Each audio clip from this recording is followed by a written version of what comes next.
Adam, I suppose the big thing during the week was the response, and you just didn't get that in the first quarter. Do you sort of know what happened there?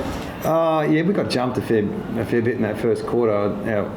It's 3 weeks in a row now. Inability to keep the ball in our front half was a concern. So that's something we really got to work on. We were working on it, but we haven't seen it on field. So I think throughout the day, in the contests, stoppages, and the clearances we held our own, in particular in the middle, which is something we worked on from last week.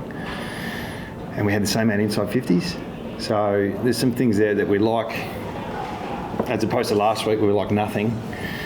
But when we got it in there, we either need to score or we can't keep it in there. So worked hard on it during the week, but we didn't see any change in the first quarter in particular, and whether it was system or just the loss of the contest. So I don't know what our contest numbers were in our forward 50.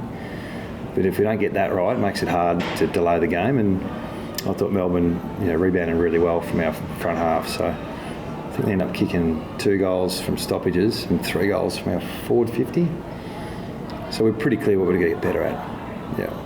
But there was that whole talk though of we need to respond. The players were saying it, you were saying it. Were you nervous early on that it was going to be a blowout when they were doing that? Yeah, look, we want to be better than we've been. I thought we were a little bit better in parts of the game, but we're coming from a fair way back. So our effort and intent, I think it was there for the most part. We couldn't stop the transition piece.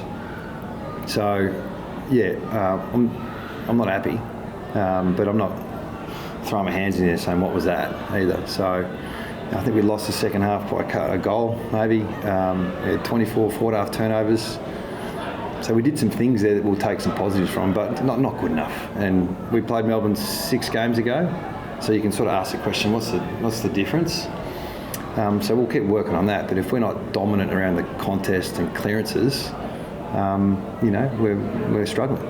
You started with Jack Williams as the technical sub, and then obviously that meant you had to use Darling as the backup ruckman. What was behind that decision? Just thought we'd give it a go. Yeah. The talls, I don't think talls have been a massive issue because we haven't had the ball in our front half that often, and when we did have a taller forward line against Essendon, it looked okay. With Flynn going out, we're going to try a couple of things. So I'm not saying that's going to happen every week, but he's never done it before. We thought we'd have a look at it, and we know Jack can do it as well. So that's all work in progress stuff. Yes, when the game was up for grabs, looking at it, especially in the first quarter, you touched on it before, but just really seemed like there was a real lack of pressure around the Melbourne ball carrier. Yeah, that's my point. I might not have articulated it very well, but from that front half, every time it went in there, it came out pretty quick, didn't it? So, and quite often it was, the system was okay, but contest was a problem, or we got outnumbered in a ground ball situation. So, when the game opened up, we struggled a little bit. When we closed it down and shut them down, we looked a bit better. So, yeah, that's just the honest appraisal we can give. Is there something, I know it's a $1 million question, but is it something that you can coach, getting pressure up? Is it like... You can. If you take away uncontested marks, your pressure looks better. Yeah. If you play really slow and skinny football, your pressure might look better. If you don't switch it and just kick it down the line. So there's all those type of things, but in general, if you concede that many uncontested marks, your pressure's not looking great. I mean, we played Essendon a few weeks ago. They're really good at it. They did it to Collingwood, So Melbourne changed their way in recent times. They've sort of embraced the contest a bit more, but today they had a bit of both, which we couldn't handle. I guess, given the story that broke last week with the players seeing text messages, it's obviously another heavy defeat. Do you sort of feel like you do have the confidence of the players after that? What's your mindset after that? Mindset's fine. It doesn't change. We're not on a linear path here. This is not. We finished last year. So your expectations of us last year, I'm not sure what they were, but ours was, let's just get better. Let's get better around some of the basics of the game. And that's what we're trying to do. So until we're consistent at it, it's going to be up and down. And the last couple of weeks, it's been down. But that doesn't mean all hope is lost. We can't ride that wave. So whether it's me or someone else, it doesn't matter. It's going to take time. Yeah. Does a result like this concern you, though, so soon after that story broke, and it's a pretty heavy loss? I must be very clear today. I can't answer that question any better than I just did. So no, I'm not. I said this in the media over in Perth that, there's always unhappy players, especially when we're out of contention so early for finals. So there's out of contract players, there's guys playing reserves.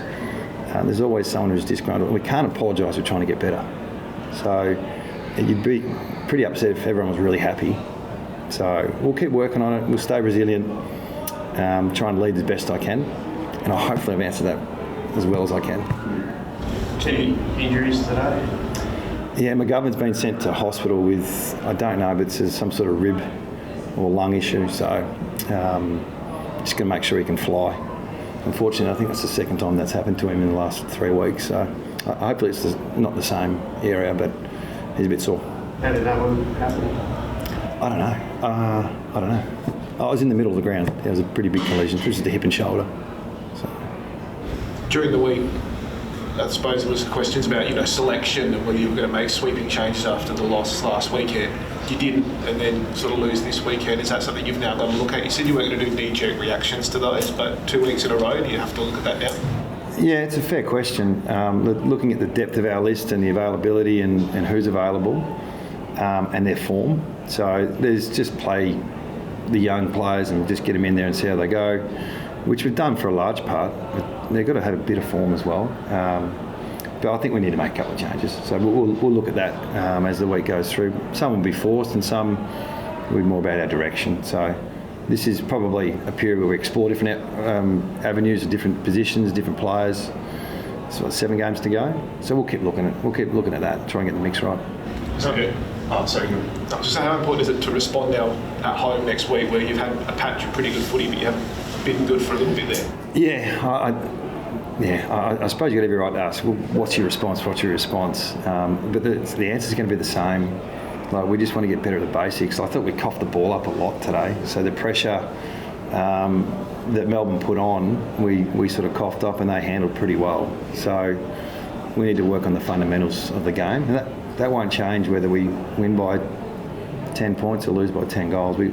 The basics of the game is where we've started this year, and it's where we'll finish regardless of the results.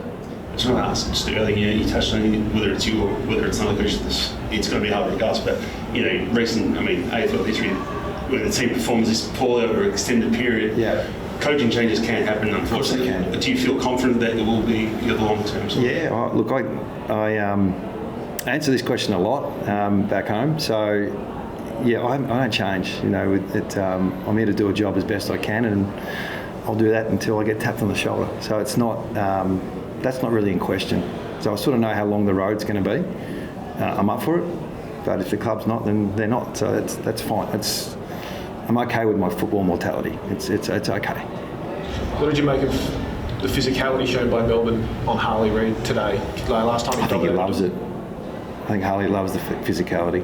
So I thought he was pretty good today, Harley, for periods of the game, for a 19-year-old, first game at the G. And I think he likes getting roughed up. Oscar was pretty good today, wasn't he? One of the shining lights. Yeah, that combination, I think with Jake having such a good start to the year and Oscar coming in and then playing 2 rucks, it's just taking a little bit of time to get that rhythm.